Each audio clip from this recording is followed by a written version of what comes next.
entendimento deles. E aí nós só podemos ver com tudo isso o grande e extraordinário desperdício de pessoas capazes, mas que se perderam em devaneios e discursos loucos. São os 3 pilares do ateísmo no mundo. O primeiro em sociologia, o segundo em psicanálise e o terceiro em filosofia. Com seus discursos de sabedoria humana, levam muitos a ignorar a verdade de Deus. E aí, não pense que você está afastado desse contexto. Não pense que esse contexto não faz parte da sua vida. Na verdade, Karl Marx influencia, até hoje, influenciou o comunismo, né, o socialismo, mas influencia muitas cabeças, até hoje. Então, você tem, por exemplo, eu cheguei ao absurdo de ouvir programas da Igreja Universal usando textos de Karl Marx, influenciando pessoas, dizendo que elas não podem ser empregados porque eles sofrem um abuso econômico da mais-valia. Então, quer dizer, usando conceitos marxistas dentro da sua pregação. Então, é um uso até bastante interessante, no mínimo. Você tem Sigmund Freud, por exemplo, a forma como muitos psicólogos que estão envolvidos dentro da pedagogia, dentro dos currículos escolares, a forma como eles tratam a maneira como o professor vai se referir a Deus, vai se referir aos conceitos bíblicos, a narrativas bíblicas, né? Como é colocado tudo num plano de lenda, né? Num plano de história, simplesmente de mitos. Então tudo isso é influência dessa ala, né? Sobre a escola também, sobre as instituições de ensino. E Nietzsche, né? Um filósofo, você tem aí no plano acadêmico como os pensadores, os ensinadores, os alunos, as instituições acadêmicas, na verdade, na sua grande maioria, tratam a questão de Deus, a questão da fé, de uma forma bastante, com bastante desprezo, né? Tratam de uma forma bastante desvalorizada, né? Influenciados também por essas cabeças, influenciados por esses pensamentos.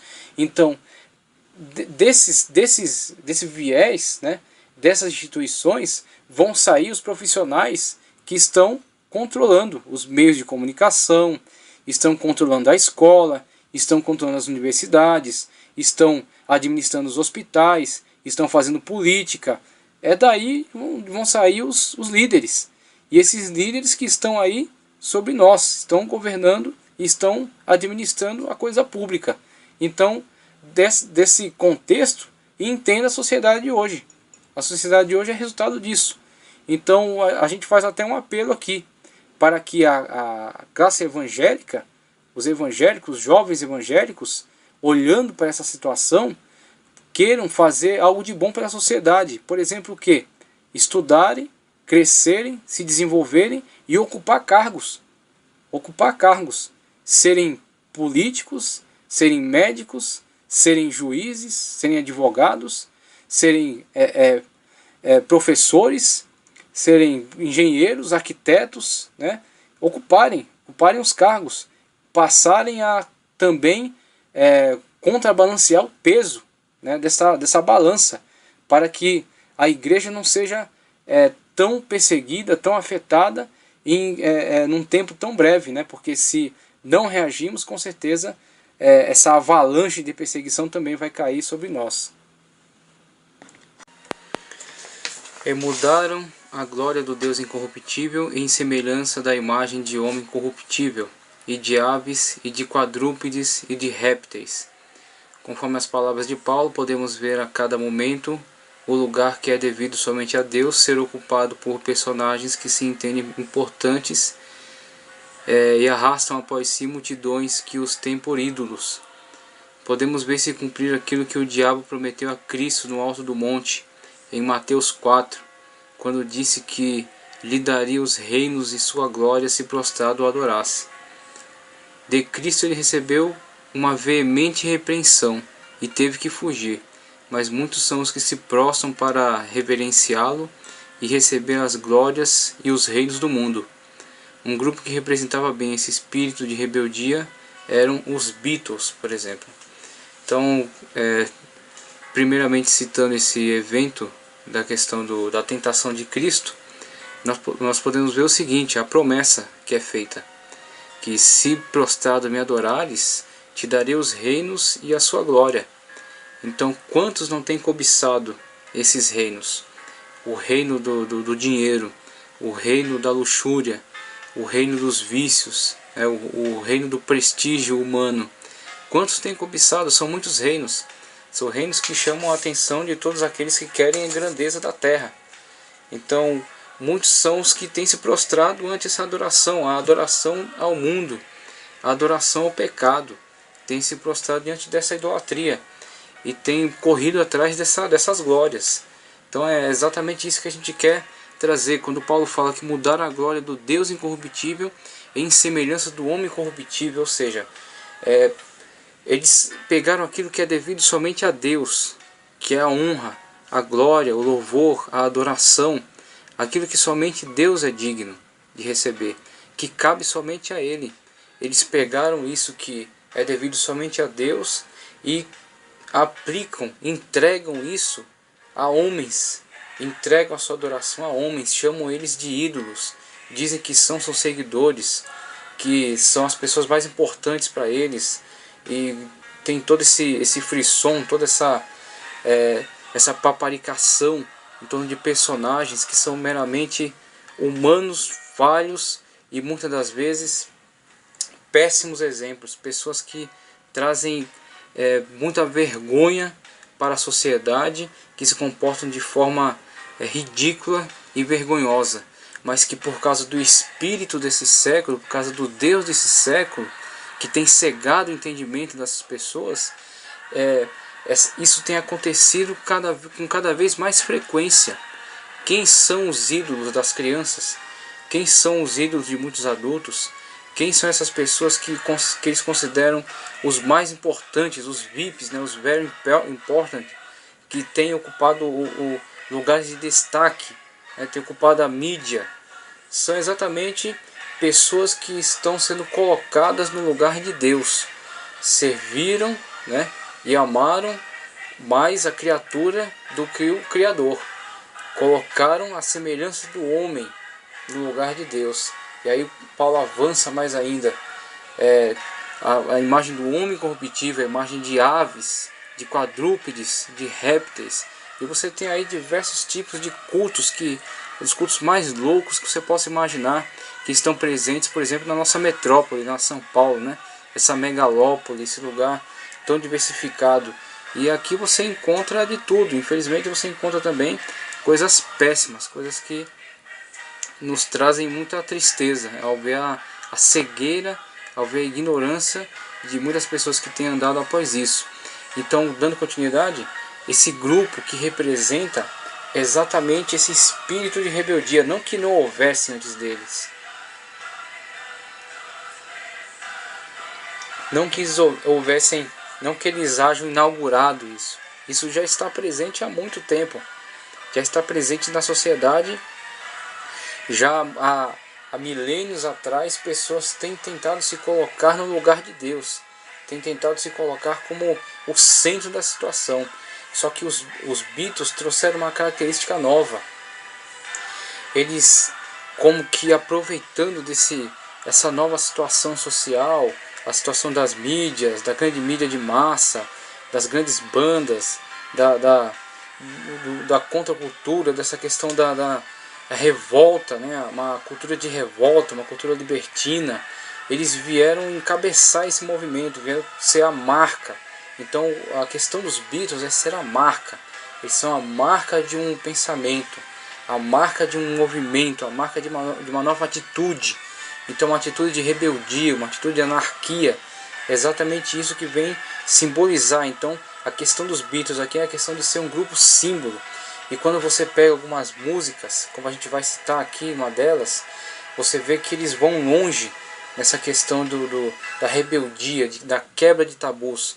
Então eles não respeitam limites, não respeitam tabus, não respeitam reverência a ninguém. Pelo contrário, a reverência é dada a eles. As pessoas o reverenciam e até hoje são intocáveis. O nome Beatles é intocável.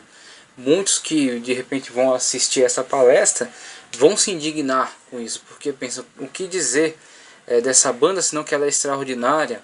Com certeza tocavam muito bem, músicas alegres, músicas dançantes, né? Só que não fique somente no superficial, não fique somente naquilo que é aparente. Busque mais a fundo, pegue as letras, leia, entenda. Entenda a mensagem oculta, que na verdade nem está tão oculta, é só você analisar um pouco, pensar, não se deixar levar só pela emoção, mas colocar a razão para funcionar.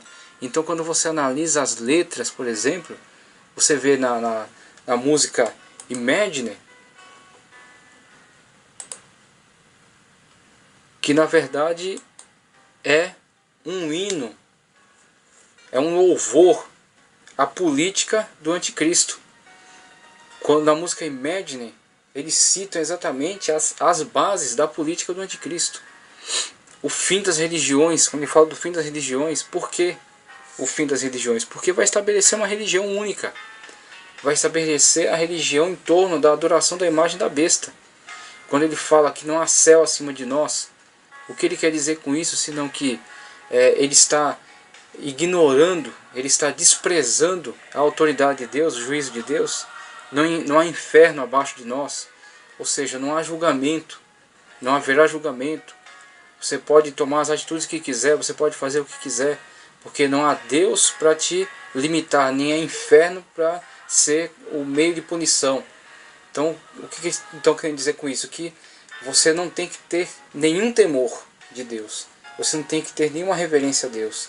E aí vai, né, com relação às nações que vão ser dissolvidas, ele cita isso. De fato não haverão nações, não haverá divisões políticas, mas simplesmente haverá, como o mundo está se planejando para isso, nós vamos ver também alguns slides aí, estão se planejando para um governo único, um governo que facilmente será liderado por um personagem que vai encabeçar tudo isso, e que com alguns poucos cooperadores irá controlar todo o sistema, como os sistemas de hoje facilmente são controlados por poucas pessoas.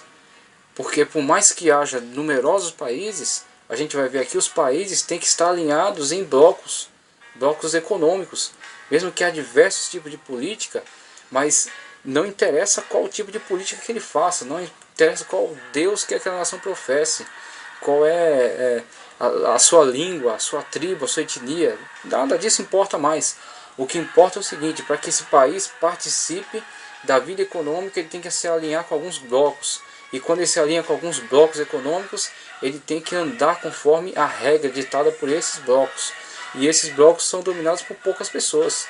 Então, o que manda de fato no mundo é a situação político-econômica, mais a econômica. E a situação econômica dita as regras. Então, por mais que um país pense que tem independência, essa independência é superficial. Essa independência é somente para enganar a sua população. Eles têm que andar conforme a cartilha. Quem pisar fora da cartilha fica com certeza em maus lençóis. Então, esta é outra importante marca da sociedade moderna, revolucionária e anárquica. O símbolo de uma nova maneira de viver a vida, maneira de viver a vida, e que traz em si uma provocação para a quebra de todos os tabus e a subversão dos costumes estabelecidos na sociedade. Estabelecidos por quem? Estabelecidos, por exemplo, pela tradição bíblica.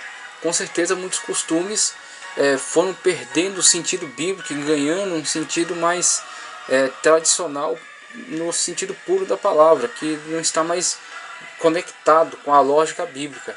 Mas mesmo assim são costumes, são tradições, mantém a ordem social. Mas você vê esses movimentos quebrando, arrebentando com tudo isso, jogando tudo isso no lixo. Então, mesmo que você às vezes não tenha uma sociedade tão pautada pela Bíblia, mas quando você tem uma sociedade que pelo menos é séria, pelo menos é pautada por costumes, é pautada por um posicionamento austero, você tem limitações que tornam a vida saudável, tornam a vida controlada. de forma que as pessoas possam se respeitar e conviver. Agora, com a quebra desses tabus, você tem hoje o caos social que está estabelecido. Quantas mães jovens,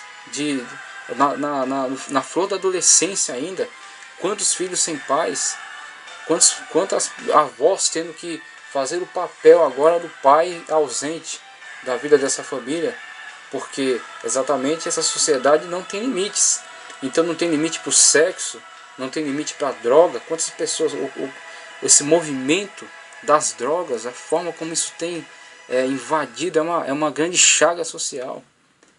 Como a juventude está se perdendo no uso das drogas. Quantas mentes brilhantes estão largadas pela calçada, embriagadas, drogadas com cocaína, com maconha, né? Quantos futuros estão sendo destruídos pelas drogas.